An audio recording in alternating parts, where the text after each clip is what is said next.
guys, Assalamu alaikum. Welcome back to my channel. It's me Fiza Shahbaz again with the brand new vlog. क्या बोलूँ अब मैं इतने time बाद vlog पे आई हूँ, मुझे कुछ समझ में नहीं आ रहा कि मैं क्या करूँ बिकॉज इतना टाइम हो गया and I was so busy with my kids with my house and all those things. But finally I have decided कि मैं अब जो है थोड़ी बहुत व्लॉगिंग स्टार्ट कर लेती हूँ दोबारा से. सो I was thinking to do some daily routine because people have suggested me कि आप डेली व्लॉग स्टार्ट करें daily routine. So I was thinking to start that but आज जो है मुझे कुछ सेटिंग करनी है घर पे. So I thought to show you guys and I'm gonna show you how right now my house is looking because last night I was so sick that I couldn't do anything. And this is अब जो है घर की कुछ ये हालत हुई है कि अभी तक सफाई हुई नहीं है आज. तो बच्चों ने गंद खा पी के गंद इधर से उधर उधर से उधर उधर से उधर फेंक दिया है. And I don't know what's going on with the light. And so the thing is I bought new curtains and I am gonna plan to change all those curtains and we gonna go to the light. And then I bought some of these hanging plants. So let's see where I can fit them. So आजकल मुझे जो है ना बड़ा obsession हुआ है कि मैं ग्रीनरी घर में लाऊं और थोड़ा सा प्लांट और ऑल दोज थिंग्स घर में होनी चाहिए. तो अभी जो है इस टाइम पे घर की यही हालत हुई कि जहाँ मैं पैर रखती हूँ वहाँ पे मैं गिर रही हूँ.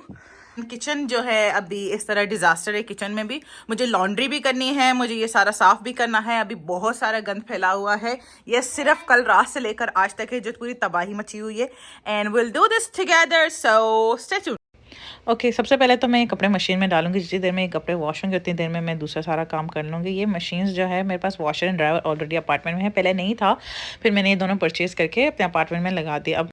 अब यहाँ पे मैंने जो है एक एक करके इन चीज़ों को उठाना जल्दी से समेटना शुरू कर दिया. पहले पिलोज हटाया, फिर मैंने एक एक करके मैंने कुशन्स उठा के मैंने कहा अच्छे से इसके नीचे से सफाई करूँगी ताकि जो भी कचरा है, इतनी चीज़ें एक तो इनकी भी निकलती है नीचे से. बस ऐसे ही करते करते इतना टाइम गुजर गया कि पता भी नहीं. अच्छा बाहर मुल्क में जब आप रहते हैं ना तो आपको सारे काम खुद करने पड़ते हैं. यहाँ आपको मासी या कोई भी ऐसी कोई हाउस हेल्प प्रोवाइड नहीं होती जो कि आपकी हेल्प कर सके. अगर मिल तो जाती हैं, ये नहीं कि नहीं, लेकिन वो बड़ी बड़ी कंपनीज़ के थ्रू आती हैं और वो बहुत एक्सपेंसिव होती हैं. उतने में तो हमारी सैलरी नहीं होती जितना हम उनको पे करते हैं. तो इसलिए हर चीज़ खुद करनी पड़ती है और ऐसे काम करके जो है ना टाइम भी पास हो जाता है. कि बिकॉज़ बाहर मुल्क में जब हम रहते हैं, हम बेशक सारा दिन बिज़ी क्यों ना रहें, अगर हम थोड़ा टाइम भी फ्री रहते हैं तो घर पे बैठ के हमें इतना स्ट्रेस हो जाता है, इतना डिप्रेशन हो जाता है कि हम क्या करते हैं अपने आप को बिज़ी रखने की कोशिश में जो है कभी सफाई कर ली, कभी बाहर निकल गए, बच्चों को लेके पार्क की तरफ निकल गए. तो ऐसे करते करते माइंड को फ्रेश करने की हमें बहुत ज़रूरत होती है. और इस तरह से जो है मैं क्या करती हूँ, मेरा इंटरेस्ट है घर को बिल्कुल नया लुक देने को, उसको ऑर्गेनाइज़ करने में, इंटीरियर चेंज करने में. तो मैं अगर फ्री होती हूँ तो मैं अपना सारा टाइम इन चीज़ों में लगा देती हूँ. और क्यों ना हो, बिकॉज़ हम एक घर में रहते हैं, हम बेशक बाहर रहते हैं, हमारे पास लोग नहीं आते जाते हैं, बट एटलीस्ट हम उस घर में रहते हैं, हमारी फैमिली है, हमारे बच्चे हैं, हमें उनको एक घर वाला माहौल प्रोवाइड करना है. मैंने काफ़ी ऐसे लोग देखे हैं जो आउट ऑफ कंट्री रहते हैं लेकिन वो अपने घर पे तवज्जो नहीं दे पाते. क्यों? बिकॉज़ वो कहते हैं कि एक तो वो अगर जॉब करते हैं तो वो हर टाइम जॉब में बिज़ी रहते हैं, उनके पास टाइम नहीं होता. I know, I thoroughly understand कि ये बहुत मुश्किल होती है. अगर आप फुल टाइम जॉब कर रहे हैं and also you are a mother तो आपके पास बिल्कुल भी टाइम नहीं होता. बट फॉर मी, मैं जॉब भी कर रही होती हूँ साइड पे, मैं स्टडी भी कर रही होती हूँ ऑनलाइन, एंड मीन टाइम मैं अपना स्मॉल बिजनेस भी देख रही होती हूँ. And also in that time मैं अपने 3 बच्चे, उनकी स्टडी, हस्बैंड का जॉब, उनका टाइम टेबल सब अल्हम्दुलिल्लाह खुद से मैनेज कर रही होती हूँ. मुझे कभी भी ऐसा फ़ील नहीं हुआ कि मैं इन चीज़ों में कोई कमी लेके आ रही हूँ. वेल मैंने लिविंग रूम तो क्लीन कर दिया ऊपर से. अभी मुझे जो है ना कर्टन्स उतारने के लिए मुझे बहुत मुश्किल हुई है. द थिंग इज़ यहाँ पे जो दीवारें हैं वो सारे वुडन से बने हुए हैं, कोई सीमेंट का कोई लेना देना नहीं है. तो फिक्स करना, फिर उनको उतारना, ये बड़ी मुश्किल हो जाती है बिकॉज़ अकेले रहना, फिर इनको उतारना थोड़ी-सी प्रॉब्लम हो जाती। तो वही बातें हैं, यहाँ पे हमें हर चीज़ खुद करनी पड़ती है और हमें इस चीज़ में बहुत स्ट्रगल भी होती है, लेकिन फिर भी any in how I curtains को मैनेज। उतारने में, फिर इनको लगाने में, ये जो आप कर्टन्स के वो हुक्स देख रहे हैं ऊपर, मैं जो कर्टन्स लेके आई थी वो मुझे थोड़े से छोटे पड़ गए। अब जो मेरे पुराने कर्टन्स थे वो काफ़ी ही लंबे थे, जिसको मैंने स्टार्टिंग से मीन्स के ऊपर से टॉप से उनको मैंने लगाना शुरू किया था। अब मुझे यहाँ पे क्या करना पड़ा कि मैंने कर्टन्स डाल दिए, मैंने देखा ये तो बड़े ही छोटे पड़ गए थे, तो मुझे अब नए कर्टन्स ही डालने थे, दोबारा मुझे उनको नहीं लगाना था।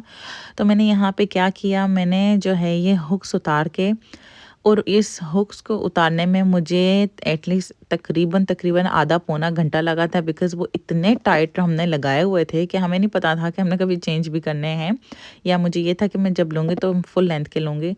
तो यहाँ पे मैं ये लगाती गई, बाद में मुझे रियलाइज़ हुआ कि यार ये तो छोटे पड़ गए। तो ख़ैर फिर मैंने ये हुक्स उतारने की भरपूर कोशिश की, उसमें मेरे हाथ में काफ़ी जो है दर्द शुरू हो गया था और छाले पड़ने शुरू हो गए थे। बट फिर भी थोड़ी देर 5-10 मिनट बैठ के फिर मैंने कहा नहीं यार, करना तो खुद ही है, जो भी है वो हिम्मत करके मैंने आखिर में ये हुक्स उतार ही दिए। ओके, सो मैंने यहाँ जल्दी किचन की सफाई कर ली थी और आफ्टर क्लीनिंग किचन का कुछ ये हाल है, but I like it and I hope you also like it. मुझे इसमें कुछ काफ़ी चेंजेस करनी है, but I will do it in next time, and time मिला तो ज़रूर शेयर करो, अदरवाइज सॉरी। तो okay, finally the cleaning is done.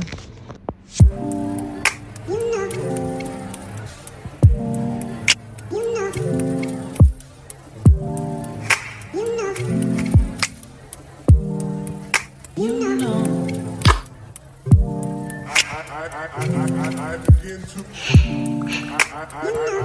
I begin to